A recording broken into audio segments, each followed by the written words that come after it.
Marhaban lakum wa hachiyo minasan. Ya udah lama banget kita nggak bahas Tomodachi Game. Sebelumnya makasih banget buat Yon ZXX yang udah nyawer dan ngingetin untuk bahas TG. Padahal udah gue lupain juga tuh Saweria.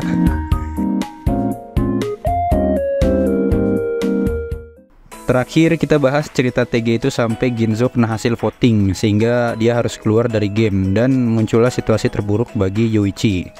Kali ini kita mulai lagi dari ruang pantau para admin. Di sini Maria masih bingung dengan maksud perkataan Tsukino tentang situasi terburuknya Yuichi. Tsukino hanya nyuruh Maria untuk terus nonton dan nanti dia akan paham sendiri. Genzo di sini masih kebingungan kenapa dia yang keluar dari game dan langsung menuduh Ushiroda sebagai pengkhianat.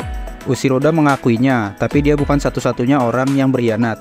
Karena vote tidak akan berlaku jika belum setengah dari mereka ditambah satu. Genzo menyadari jika satu vote-nya dari Ushiroda, maka sisanya berasal dari grupnya Kei. Dia keheranan, karena orang yang bisa bekerja seperti dirinya malah dibuang. Kei bilang kalau inilah keseimbangan dan cara kerja masyarakat berdemokrasi. Genzo malah makin bingung. Kei coba ngejelasin, Ushiroda memang gak bisa kerja dan sangat menghambat mereka, sehingga tidak salah jika dia disebut sebagai beban dunia. Tapi Genzo berusaha membuang Ushiroda dengan alasan yang telah disebutkan oleh Kei. Menurut Genzo, memang itu harus dilakukan untuk menghilangkan hambatan mereka. Sayangnya sistem demokrasi tidak akan membiarkan penindasan dari si kuat terhadap si lemah. Karena sejak awal peraturan dibuat untuk melindungi yang lemah. Maka dari itu mereka memihak pada yang lemah, dan itulah yang disebut oleh banyak orang sebagai keadilan. Genzo langsung teringat saat perusahaan miliknya sedang sekarat. Dia memecat sebagian orang yang dianggapnya tidak bekerja dengan baik. Tapi beberapa hari kemudian dia mendapat teguran dari lembaga tenaga kerja karena hal tersebut dan harus memberikan tunjangan pada orang-orang yang dia pecat. Menurut Genzo, orang-orang itu hanya sering meminta privilege kayak naik gaji, THR maupun fasilitas yang nyaman tapi tidak bisa bekerja dengan baik. Meskipun begitu, lembaga tenaga kerja hanya melihat itu sebagai penindasan, karena Genzo menganggap semua orang bisa bekerja seperti dirinya. Dia pun sadar kalau peraturan memang memihak yang lemah, tapi di Wakanda tidak seperti itu. Tama dan Manabu pun membawa Genzo pergi. Tsukino dari ruang admin membuat pilihan antara orang yang bisa bekerja tapi berisik dan mementingkan diri sendiri atau orang yang tidak bisa bekerja, tapi tidak akan membahayakan saat ditinggal sendirian. Di antara mereka mana yang lebih pantas untuk dibuang? Tsukino kemudian menanyakan Maria terkait situasi Yuichi. Maria sekarang paham karena setelah ini yang akan dikeluarkan adalah Yuichi. Esensi dari game kali ini adalah untuk tidak menjadi minoritas. Sistem voting diberlakukan untuk orang yang dicurigai akan kabur dari penjara, tapi bisa juga dipakai untuk membuang orang yang dibenci, selama dia menggiring opini mayoritas. Masalahnya adalah cara menggiring opini tersebut. Mereka ada 12 orang, sehingga harus membawa 7 suara untuk menjadi mayoritas. Normalnya hal ini akan sulit dilakukan. Tapi kali ini Kei berhasil mengorganisir suara kelompoknya yang berjumlah 6 orang dan hanya perlu mengambil satu suara dari kelompok Yuichi untuk bisa membuang satu orang. Hasilnya sekarang tersisa 11 orang dan mayoritas berubah dari 7 menjadi 6. Dengan kata lain, kelompok Kei bisa membuang siapa saja dari tim Yuichi. Dan yang membuat ini lebih buruk bagi Yuichi adalah dia orang yang paling dibenci oleh tim lawan. Kuroki langsung ngambil kesempatan ini untuk nyuruh Yuichi minta maaf. Si B coba belain Yuichi tapi malah diancam balik. Yuichi yang sadar sama situasinya mulai menundukkan kepala. Momen sepuh merendah pun terjadi. Yuichi meminta maaf atas kelakuan buruknya selama ini dan memohon agar tidak dikeluarkan dari game. Tim Yuichi yang sadar kalau takdir mereka ditentukan oleh tim sebelah, mereka mulai berbuat baik sambil tetap tersenyum agar tidak membuat kesan yang buruk. Begitulah dunia orang dewasa bekerja. Banyak terdapat stratifikasi sosial. Mereka masih harus berhubungan dengan orang lain meskipun mereka tidak nyaman atau benci dengan orang tersebut. Demi terus bertahan, mereka harus tetap tersenyum. Sebelum mengakhiri situasi ini, Kei membisikkan sesuatu ke Kuroki. Tim Kei berencana mengeluarkan 1 dari 5 orang di tim Yuichi dalam 3 hari. Ushiroda yang mendengar pun langsung panik karena dia masuk dalam hitungan. Padahal dia udah membantu tim Kei. Kuroki menekankan kalau tim mereka lah yang mengabulkan keinginan Ushiroda, bukan sebaliknya. Kuroki kemudian menenangkan Ushiroda, meskipun dia memang beban masyarakat, tapi untuk saat ini Yuichi lah kandidat utama yang akan dikeluarkan. Selama tidak melakukan kesalahan besar, posisinya tidak akan berubah. Kalau masih kurang, Ushiroda harus membuat dirinya berguna bagi tim Kei dan tangkap orang-orang yang akan memberontak. Dengan begitu, mereka akan aman dari voting. Si B sadar kalau tim mereka malah seperti budak. Menurut Kei, ini memang sangat ironi. Demokrasi yang awalnya untuk melindungi orang lemah, tapi keadilannya berpihak pada mayoritas. Setelah itu mereka pun mengajak semua orang untuk mulai bekerja. Pada malam harinya di rapat kelompok, si B sempat gibahin Kuroki dan besoknya si B langsung disamperin Kuroki. Itu tandanya ada orang yang cepu di dalam kelompoknya. Si B coba nanya ke Ushiroda, tapi Kuroki malah fitnah Yuichi yang mungkin melakukan itu. Yuichi menyanggah itu dan si B percaya pada Yuichi. Pada akhirnya Kuroki nggak peduli siapa yang cepu. Yang pasti si B harus ingat kalau dirinya terus diawasi setiap waktu. Mereka pun memulai pekerjaan kembali sampai sore hari. Sebelum berpisah, Kuroki melarang Yuichi untuk mendapat makan malam. Si B yang kasihan coba menyelinap ke dapur, tapi dihalangi oleh Ryusei karena si B bisa aja dikeluarkan dari game. Besok paginya, Kuroki mengkonfirmasi kalau tidak ada orang yang memberi Yuichi makan, dan sekarang dia meminta semua orang untuk memanggil Yuichi Ibab, dan yang menolak akan dikeluarkan. Ushiroda yang takut langsung nyebut Yuichi Ibab dengan penuh semangat. Ya, kesel banget gue sama nih karakter. Setelah Ushiroda, yang lain juga ikut menyebut Ibab. Kuroki kemudian meminta Yuichi untuk menjawab panggilan mereka, dan Yuichi bersuara layaknya Ibab. Hal itu membuat Kuroki senang kegirangan.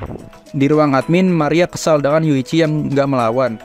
Tsukino jelasin kalau saat ini Yuichi tidak bisa melakukan apapun, tapi menurutnya Yuichi pasti sudah merencanakan sesuatu selama 3 hari terakhir. Waktu pengumuman voting pun tiba. Sebelum Manabu mengumumkan hasilnya, ada satu orang yang menundanya. Dia adalah Ken. Ya jujur gue udah lupa sama karakter ini. Ken kemudian bertanya, apa diperbolehkan memukul orang yang sudah keluar dari game? Manabu membolehkannya. Ken ternyata punya dendam pribadi dengan Yuichi. Saat ingin mulai memukul Yuichi, Manabu mengumumkan kalau yang keluar adalah Ken. Yuichi pun refleks mukul Ken sampai nungging. Kuroki yang mendengar hasilnya pun kaget. Yuichi pun langsung duduk di atas Ken dan meminta Kuroki untuk berlutut. Kuroki menolaknya, karena posisi mereka sekarang masih seimbang 5 versus 5. Yuichi jelasin kenapa Kuroki itu goblok. Untuk voting kali ini bisa terjadi, mereka perlu minimal 6 orang. Sedangkan suara yang maksimal Yuichi bisa dapatkan adalah 5. Itu berarti salah satu dari tim Kuroki ada yang berkhianat dan posisi mereka pun sudah tertukar. Sekarang Kuroki atau si Tuan Babi lah yang menjadi minoritas. Kuroki langsung bertanya-tanya siapa yang berkhianat dan menuduh setiap anggota timnya. Yuichi menghentikan Kuroki dan memintanya untuk segera berlutut. Yuichi sekarang sudah mengontrol 6 suara dari 11 orang, yang artinya dia bisa kapan saja mengeluarkan Kuroki. Dengan penuh tekanan dan banyak pikiran tentang siapa yang menjadi pengkhianat, Kuroki pun berlutut dan memohon ampunan. Yuichi malah meledek Kuroki dan tidak akan menolongnya sama sekali. Hal itu membuat Kuroki emosi dan hampir memukul Yuichi. Sayangnya pukulan itu dihentikan oleh Kei dan meminta Kuroki untuk tenang. Kei tahu kalau Yuichi tidak bisa mengeluarkan Kuroki. Menurut dirinya, Yuichi tidak memiliki kekuatan untuk mengontrol 6 suara yang dia bilang sebelumnya. Yuichi malah menantang Kei untuk membuktikan dan Kei menerimanya dengan santai. Pada akhirnya Yuichi mengakui kalau dia tidak bisa menipu Kei. Yuichi kemudian minta maaf pada Kuroki kalau gertakannya tadi hanya bercanda. Kei kemudian menyarankan untuk berdamai sementara waktu, karena jika mereka terus bertengkar hanya menguntungkan pihak admin. Yuichi pun setuju. Kuroki yang gak terima pun komplain ke Kei sambil bilang Kei itu pendek. Kei gak terima, dia jelasin betapa bodohnya Kuroki dan menyuruhnya untuk diam. Karena orang bodoh adalah hal kedua yang paling dibenci oleh Kei. Untuk sekarang, Kei menyuruh Kuroki tidak bergerak sembarangan, karena sedikit kesalahan bisa membuat mereka semua dikeluarkan. Setelah itu mereka mulai bekerja seperti biasa. Maria dan Tsukino bingung dengan cara Yuichi mengeluarkan si Ken. Dia mengakui pernyataan dari Kei yang membuat mereka tambah bingung. Waktu kerja harian pun selesai. Kei mendekati Yuichi dan berbisik mengenai pemahaman mereka pada situasi kali ini.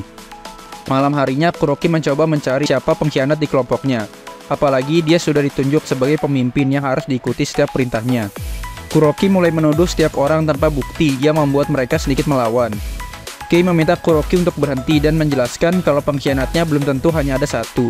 Kei menutup pertemuan malam itu, tapi dia meminta Kuroki untuk tidak tidur duluan karena ada sesuatu yang ingin dia bahas.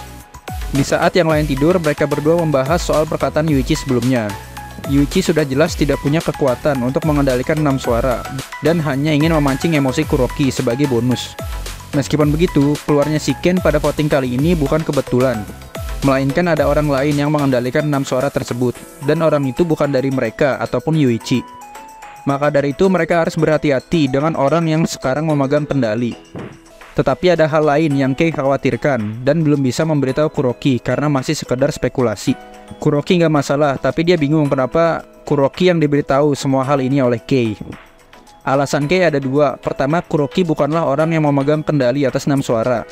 Dan yang kedua, karena Kuroki juga sama-sama musuhnya Yuichi. Kei punya dendam pribadi sama Yuichi.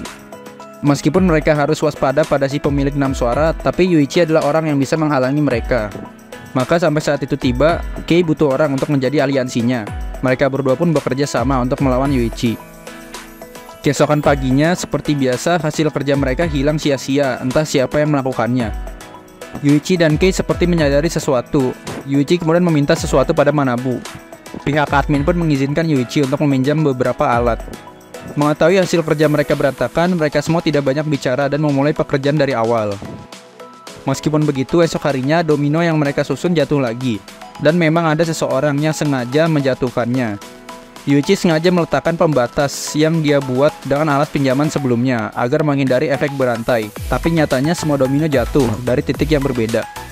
Sebelumnya Yuichi pernah bilang kalau tidak ada untungnya bagi orang yang menjatuhkan domino, tapi itu hanya untuk menenangkan orang-orang.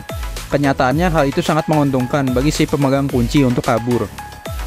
Kuroki saat itu mulai sadar, hal yang Kei khawatirkan kemungkinan si pemilik 6 suara juga sudah mempunyai kunci untuk kabur. Saat mereka semua keheranan, Manabu mengumumkan kalau dia akan berlibur untuk sementara, yang berarti tidak akan ada penjaga. Jadi dia menyarankan agar mereka mengeluarkan si pemegang kunci agar tidak kabur dari penjara. Kuroki menanyakan si pemegang kunci pada Manabu, tapi Manabu juga tidak tahu. Kuroki pun bertanya langsung pada mereka, tapi tidak ada satupun yang menjawab. Ryusei coba menjelaskan kalau orang yang bisa kabur akan mendapat hadiah double. Pemilik kunci juga mungkin akan berpikir kalau menyelesaikan game ini bersama akan sangat sulit. Dengan memiliki kunci, itu sudah sebuah jaminan kemenangan, jadi tidak mungkin akan ada yang berani mengaku secara belak-belakan kalau dia memegang kunci. Manabu kemudian menyinggung sebuah permainan bernama Werewolf Game. Intinya, sebuah kelompok harus menemukan werewolf atau pemakan manusia dan mengeluarkannya dari kelompok berdasarkan voting. Jika berhasil menebak, maka mereka menang. Jika salah, satu orang akan dimakan oleh wewe. Jika jumlah wewe lebih banyak dari manusia, maka wewe yang menang. Permainan itu persis dengan situasi mereka sekarang yang harus menemukan si pemilik kunci. Jika tidak, mereka akan game over. Yuichi menenangkan mereka dan menjelaskan kalau werewolf game memang sulit dimainkan karena harus menemukan wewe dari diskusi. Tapi kondisi mereka kali ini bisa lebih mudah untuk menemukan si pemilik kunci, yaitu dengan telanjang. Untuk saat ini mereka harus melakukan body check, dan tentunya setelah ini akan ada pemeriksaan kamar. Dan bagian body checknya kita skip.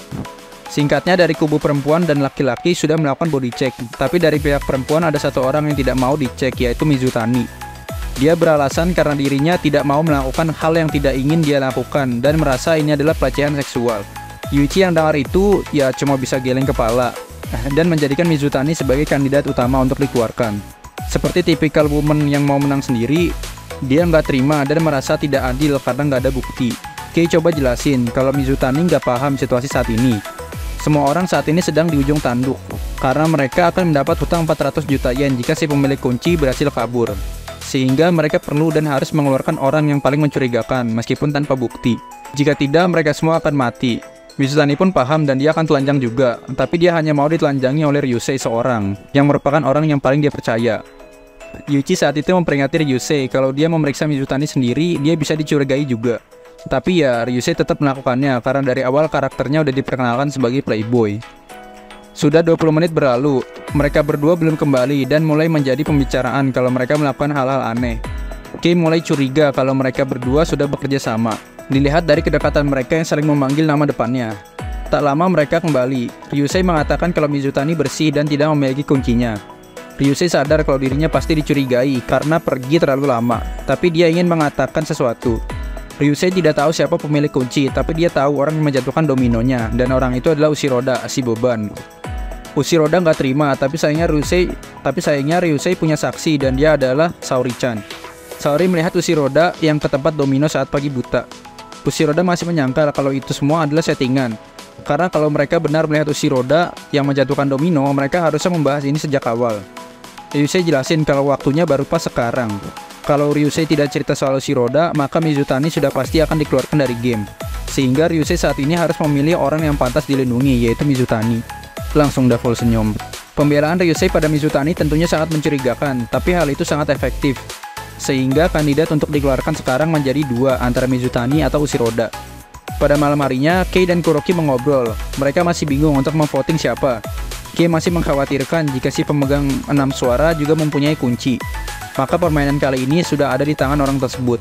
Sayangnya hari ini mereka tidak bisa menemukan siapa orang itu. Karena pusing, mereka akhirnya memutuskan untuk memvoting si Tante Mizutani karena paling mencurigakan untuk saat ini. Pagi harinya Manabu mengumumkan hasil dari votingnya.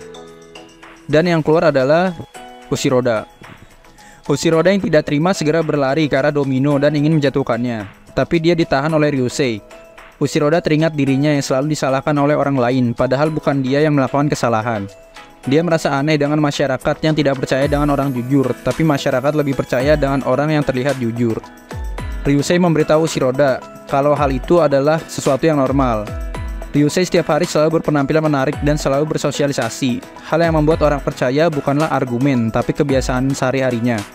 Jadi wajar saja kalau orang seperti Ushiroda yang tidak pernah berusaha, sama sekali tidak akan dipercaya oleh orang lain. Karena begitulah masyarakat dunia bekerja. Ushiroda pun harus menerima kenyataan dan keluar dari permainan. Tsukino melihat kalau yang terpenting bukanlah apa yang orang bicarakan, tapi siapa yang berbicara. Hal itu juga terjadi saat pemilu, yang sebenarnya hanya perlombaan popularitas.